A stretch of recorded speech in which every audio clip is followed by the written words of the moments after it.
हिंदी सभा की स्थापना 1940 में हुई थी। मिश्र बंधुओं ने इसकी स्थापना की थी, जिस कालखंड में भारत परतंत्र था और अंग्रेजियत के आगे हिंदी को कोई तवज्जो नहीं देते थे और हिंदी का विकास भी रुका तो नहीं कह सकते हैं, लेकिन हाँ स्थिर जो उस समय यहाँ लाल बाग पार्क में हिंदी सभा की स्थापना हुई और आज 84 बसंत हिंदी सभा देख चुकी है और हिंदी सभा के अधिवेशनों की अध्यक्षता राष्ट्र के वरिष्ठ साहित्यकार डॉक्टर रामधारी सिंह दिनकर जी यहाँ आ चुके हैं, महादेवी वर्मा जी यहाँ आ चुके हैं। महादेवी वर्मा जी के संस्मरण यहाँ आगंतुक पंजिका में लिखे हैं। तो उन्होंने कहा था कि अगर मुझे जीवन में कोई व्यक्ति पूछे कि आप कहाँ रुकना चाहती हैं, तो मैं केवल 3 स्थानों का चयन करूँगी। एक कौशानी, जहाँ पे पंत जी के सानिध्य में उन्होंने बहुत हिंदी के लिए बहुत कुछ किया, और दूसरा प्रयाग स्थान और तीसरा सीतापुर स्थान। इस अखिल भारत स्तर पे 3 जगह का उसमें हम लोग सौभाग्यशाली हैं और 3 दिन तक महादेवी जी ने यहाँ प्रवास किया था। और अनन्य साहित्यकार पंत जी भी आ चुके हैं, नागर साहब भी आ चुके हैं। कोई ऐसा साहित्यकार नहीं है उस समय का जिसे हम लोगों ने पाठ्यक्रम में पढ़ा है और वो हिंदी सभा ना आया हो। मंच को प्रस्तुत कर रहा हूँ। झूठ जब भी फन उठाए, झूठ जब भी फन उठाए उसको कुचल ही दीजिए और सत्य सिंहासन चढ़े यज्ञ ऐसा कीजिए। तर्क को इतना न खींचो, तर्क को इतना न खींचो कि युद्ध होकर ही रहे। आपकी ठंडी हवा किसको आनी चाहिए। एक संस्मरण या 2 संस्मरण आज सुनाएंगे बस, उसके बाद स्थान लेंगे। बहुत कम ऐसा होता है कि हिंदी सभा का जब मैं परिचय देता हूँ उसके बाद कोई प्रश्न करता है। आज में बहुत अच्छा लगा बालभजन जी ने पूछा कि मिश्र बंधु कौन थे। मैं मॉरिशस जा रहा था कंपनी की मीटिंग से, तो आपको अच्छी तरीके से परिचय रविंद्र प्रभात जी सीतामढ़ी के, वो भी पड़ोस में हवाई जहाज में बैठे हुए।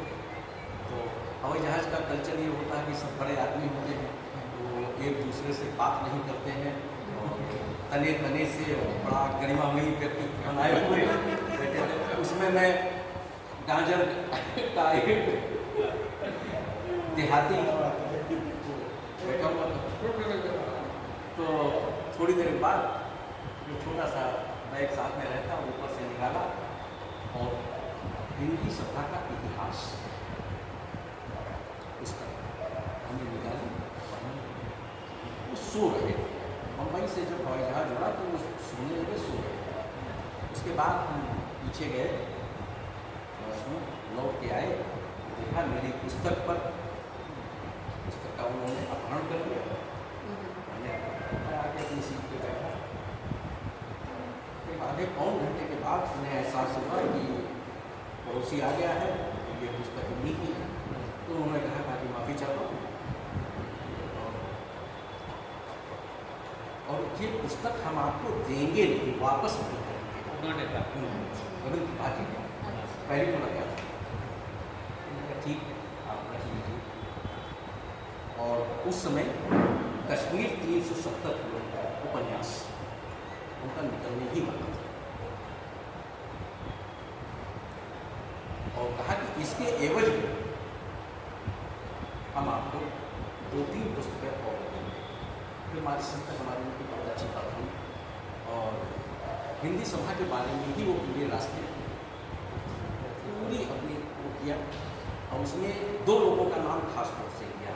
और मैं तो अपने को बहुत बड़ा भाग्यशाली मानता हूँ कि 2 गुरुओं का मुझे सानिध्य मिला। डॉक्टर गणेश दत्त सरस्वती जी का परम पूज्य और डॉक्टर अरुण चौधरी। सीतापुर के काफ़ी लोग 50 की उम्र के जो हैं वो काफ़ी लोग इस मामले में बहुत धनी हैं कि दोनों गुरुओं का जो आरंभी डिग्री कॉलेज से जिन्होंने पढ़ाई की है वो दोनों का साथ मिला। 2 साल पहले की बात है, मैं 18-19 साल का रहा हूँ। रविंद्रालय में एक हिंदी का कार्यक्रम हो रहा था, उसमें डॉक्टर नागर साहब थे और हमारे गुरुवर डॉक्टर गणेश मिश्रा। मंच को हाईजैक करने की बहुत बड़ी ये प्रथा बहुत पुरानी है, आज की नहीं, बहुत पुरानी है। और खास तौर से आदरणीय दादा डॉक्टर सुनील सारस्वत जी इस बात के साक्षी रहे हैं, उन्होंने हमसे ज़्यादा भी देखी है।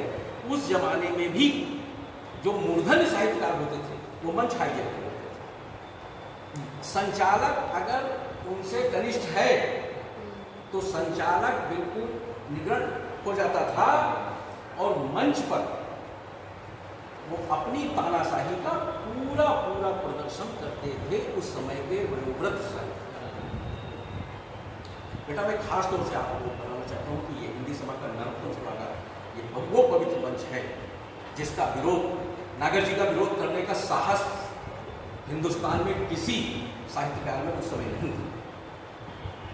मंच पर कार्यक्रम प्रारंभ हुआ रविंद्रालय के मंच पर, उसी के बाद 4-5 कवियत्री बहने आते, उनके बैठते ही नागर साहब बोल पड़े, अब मंच सुंदर हो। नागर साहब की बोली में, उनके भाव में जो चीज़ थी वो बहुत बेटी वाली थी, क्योंकि ये कोठे वालियां लिख चुके थे। मंच पर बैठे हुए कई लोगों के चेहरे तमतमाए, लेकिन अब नागर साहब के सामने पूरे पता नहीं क्यों हमारे बड़े भाई जयप्रकाश पांडे वाला ने, वो भी गुरु जी के हमसे कहा कि गुरु जी जवाब दे रहे हैं, शुद्ध हिंदी में बोले कि गुरु जी जवाब दे हैं और 100% उस समय आरंभ थोड़ी। जब गुरु जी का नंबर आया आगे करने के बाद गुरु जी ने कहा ये कोठे वालियाँ लिखते लिखते नागर साहब भी 34 संस्कृत लीन हो गए। और बच्चियाँ जब घर में होती हैं तो पहली बात तो घर की मर्यादा रहती है। जिस घर में बच्चियाँ बहू बेटियाँ नहीं हैं उस घर में मर्यादा नहीं है। और ये मतलब बिल्कुल प्रत्यक्ष हमारे आपको उसमें देख लीजिए, किसी परिवार में बेटियां नहीं है तो उच्छृंखल प्रवृत्ति होती है, और जिस घर में एक भी बेटी होती है वो मर्यादित और संयमित। और बिटिया पारुल का हिंदी सभा में हार्दिक स्वागत है। और आप और बहुत अच्छा लिखे। और इधर जो दो महान मूर्तियाँ बैठी हुई हैं, अशोक मिश्र जी आदरणीय और श्री भूषण त्रिपाठी जी, आपकी तीसरी कृति अभी पिछले सप्ताह विमोचित हुई है, गुच्छा, और आपको मिलेगी। और ये भूषण त्रिपाठी जी की, और बाकी इधर के जो हैं ये लोग तो हम तो भी कहीं भी नहीं हैं, ये पास में बिठा देते हैं तो बस हमको भी एक वो हो जाता है कि हम भी थोड़ा बहुत कुछ है, और बस इन्हीं शब्दों के साथ अपनी बात को